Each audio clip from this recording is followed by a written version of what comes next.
esta ponencia. Va a estar la presentación a cargo del coordinador de la mesa y también autor de la misma, el doctor Celso Mora.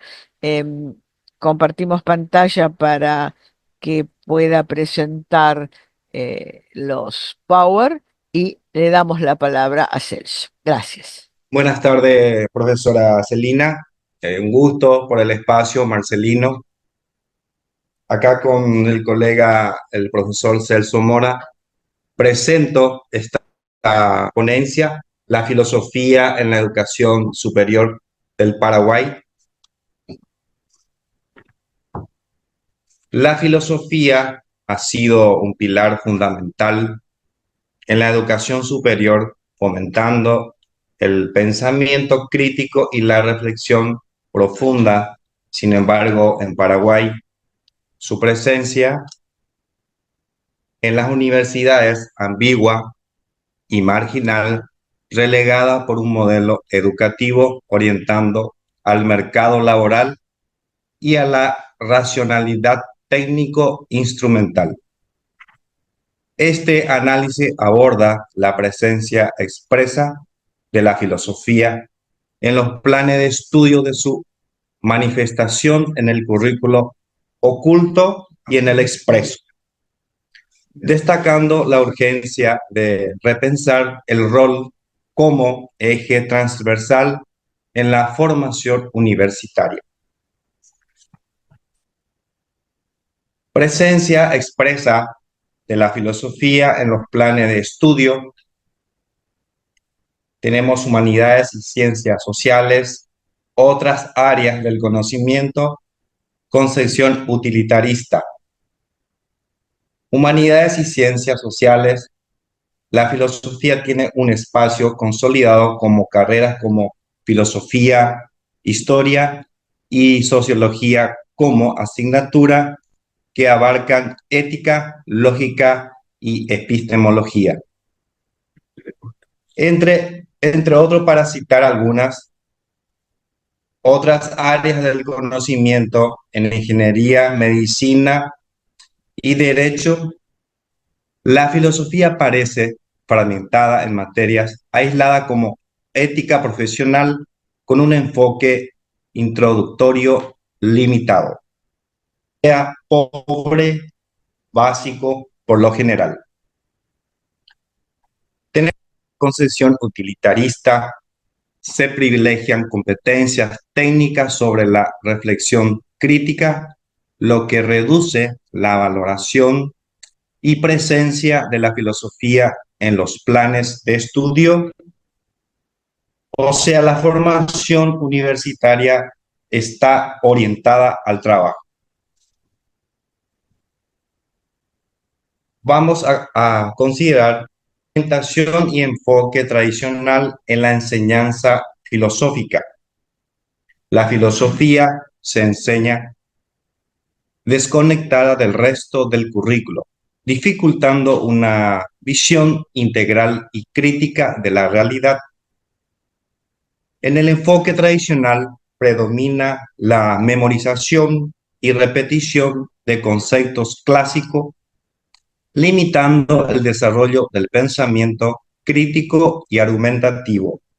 Acá tenemos que trabajar para que el pensamiento crítico de los alumnos aumente. Esto es para la educación superior y no solamente en una carrera particular. Desconexión con problemas actuales. La filosofía se reduce a teoría sin vinculación con los desafíos contemporáneos. Por eso no resulta atractiva por lo general. Cedo la palabra al profesor Celso Mora. Muchas gracias. Continúo. Ya vemos la problemática en general en la educación superior, como en forma holística, que la filosofía está relegada y en ciertas áreas del saber, evidentemente, están presentes, como en la carrera de filosofía, sociología, historia, etcétera. Derecho, que ya fue expuesto en la primera ponencia, pero vemos que en las otras carreras de todo el universo de la educación superior, que en nuestro caso particular del Paraguay, la educación superior comprende las universidades con sus facultades y los institutos superiores. Normalmente allí, como bien dijo Marcelino, más bien vamos hacia el lado utilitarista, dando a la filosofía. Bien, ¿y cómo está la filosofía en ese currículum oculto universitario? Bien, evidentemente que el currículum oculto transmite valores que pueden ser positivos o negativos, normas y creencias explícitas que moldean el comportamiento académico sin discusión explícita. Por eso el nombre de oculto no está documentado, pero se aplica.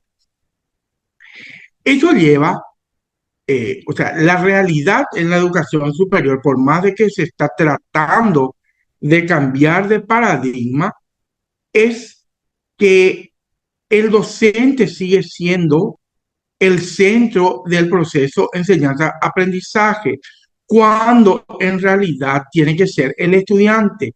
De ahí que se denota una pasividad del estudiante y allí se establece una racionalidad jerárquica.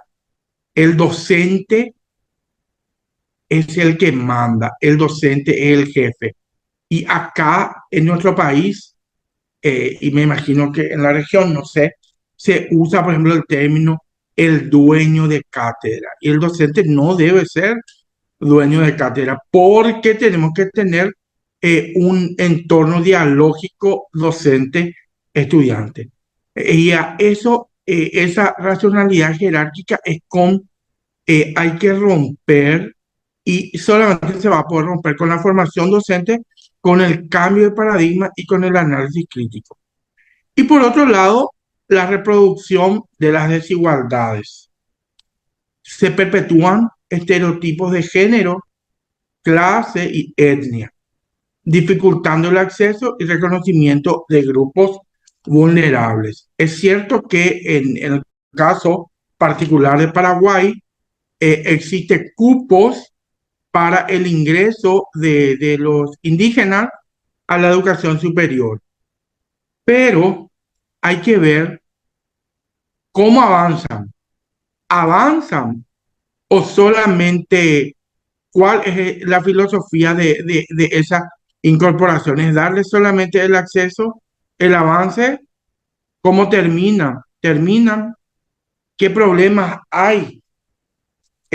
Probablemente haya problemas de cosmovisión, cultura, adaptación, aceptación.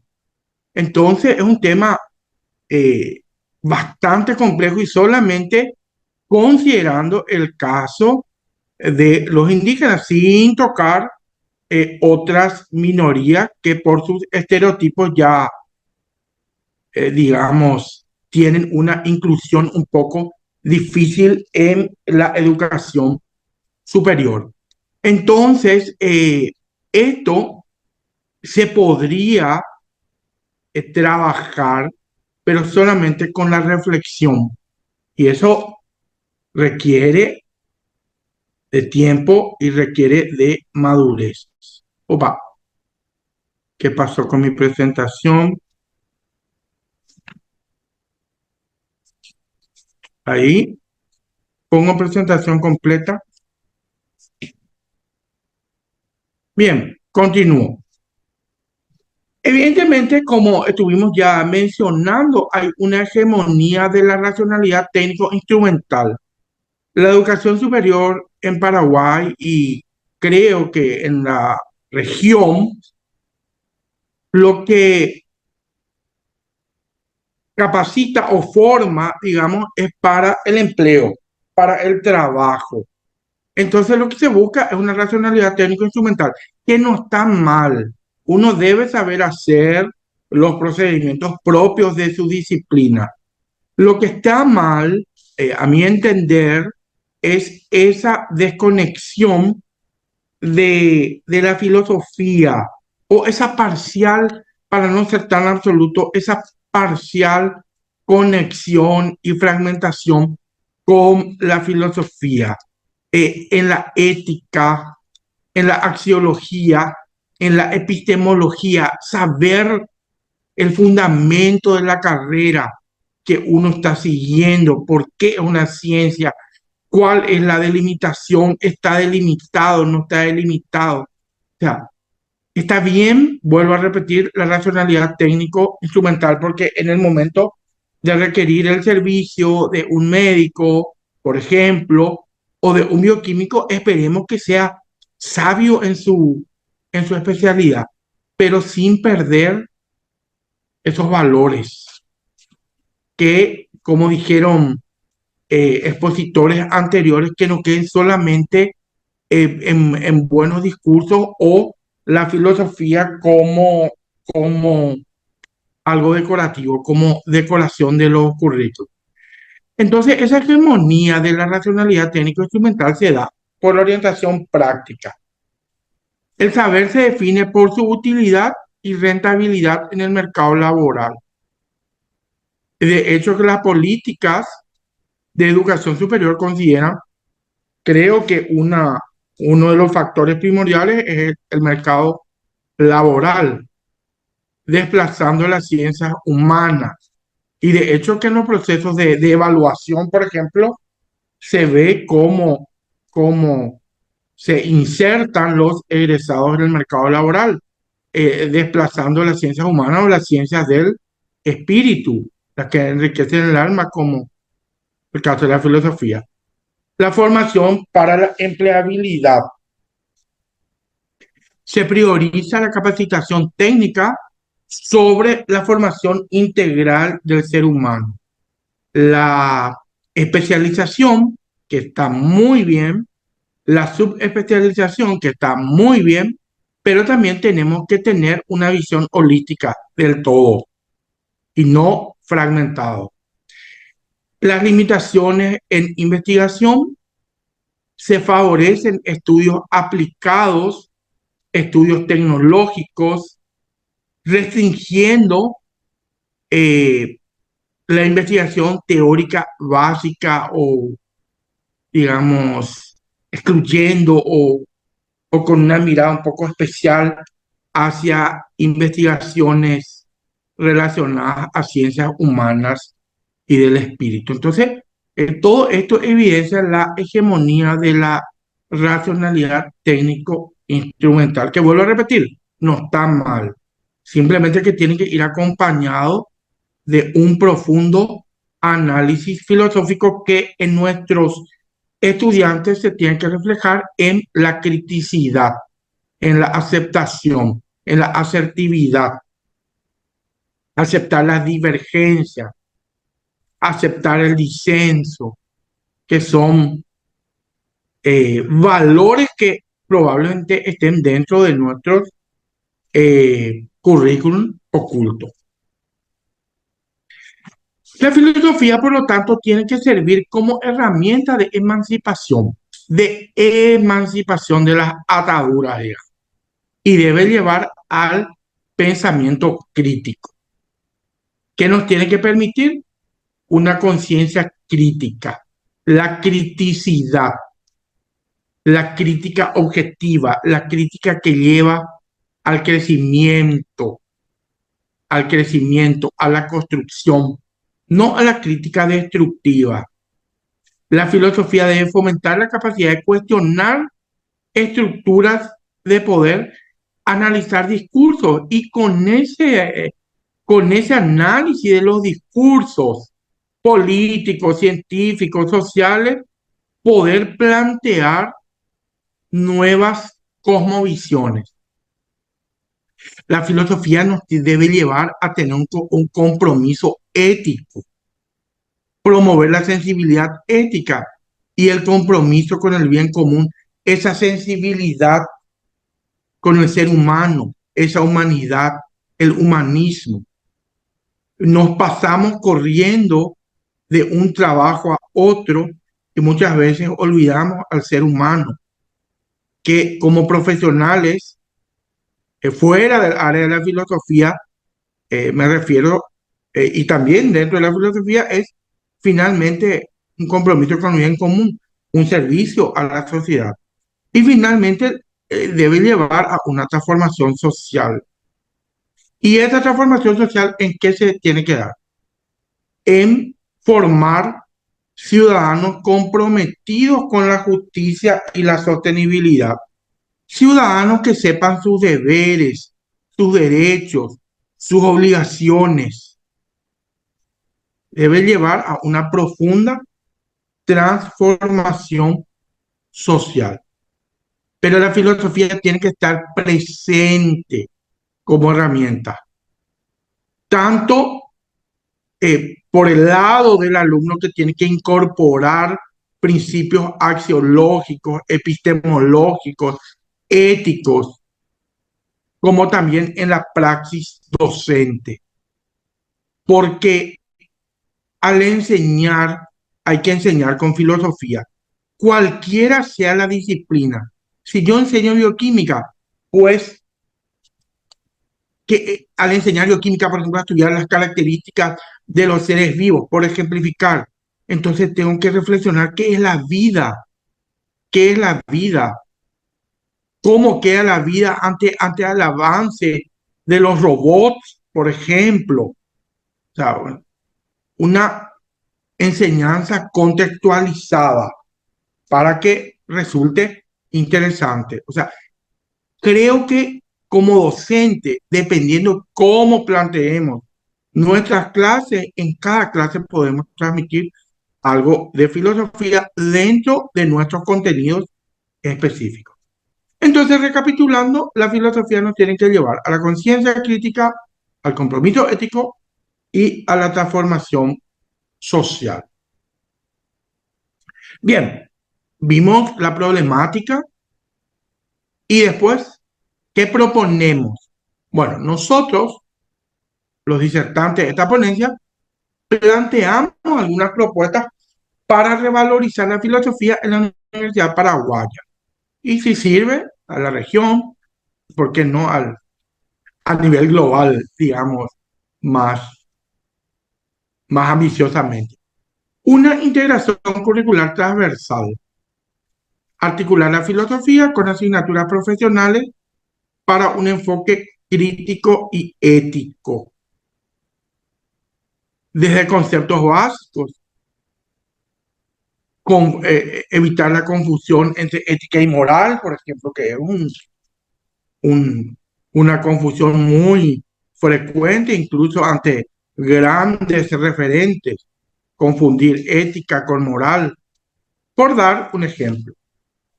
La formación docente, capacitar a los profesores en metodología dialógica, la didáctica dialógica y el pensamiento crítico. El docente que en su formación también reciba esa capacidad de aceptar las críticas para la mejora. Trabajamos hoy día con una juventud muy diferente a de mi época por lo menos. Entonces, docentes capacitados en su disciplina, pero capacitados también en el diálogo y en el pensamiento crítico. Y por supuesto, un espacio de diálogo interdisciplinario, fomentar foros, seminarios, para reflexionar sobre problemas contemporáneos y, ¿por qué no, transdisciplinario? No quedarnos en la interdisciplina, ir hasta lo transdisciplinario. La investigación filosófica, apoyar proyectos que vinculen filosofía con problemáticas nacionales y regionales. Esto, por ejemplo, podría ser en los trabajos final de grado, que haya un análisis breve, epistemológico, del sustento de su investigación, por ejemplo. Porque si no, los trabajos de investigación a nivel de grado, podría hasta decir a nivel de posgrado, queda solamente como una serie de pasos cuánto valor va a tener si defendemos epistemológicamente, axiológicamente, nuestra investigación, nuestro trabajo de grado, nuestra tesina, nuestra tesis de maestría, nuestra tesis de doctorado. Y por supuesto, evaluar el currículum oculto, analizar y transformar prácticas institucionales para un modelo educativo más democrático e inclusivo. Finalmente, ¿qué concluimos? La filosofía debe ser un motor transformador. La filosofía no debe ser vista como un complemento decorativo, sino el fundamento reflexivo, la reflexión, la autorreflexión, la autoevaluación y la coevaluación también, y motor de la educación superior. En Paraguay su presencia es marginal en la mayoría de las carreras, no así en aquellas propiamente filosóficas, que ya citamos cuáles son. Pero su necesidad es creciente ante los desafíos actuales. Una educación transformadora requiere fortalecer la filosofía en planes de estudio y en la cultura académica. ¿Para qué? Para formar profesionales críticos, éticos y comprometidos con una sociedad justa y sostenible. Adelante, mi compañero. Buenas tardes, de vuelta, Marcelino.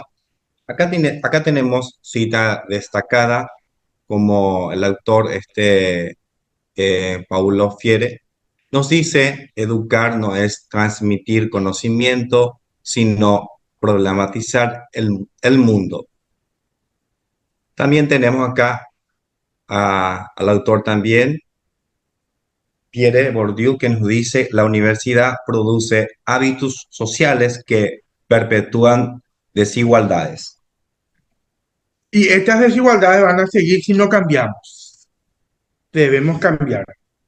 Y la universidad está cambiando. A poco, pero está cambiando. Mirando a la sociedad, responsabilidad social, etcétera. Ya dejando un poco ese modelo napoleónico. Y bueno, esta es nuestra ponencia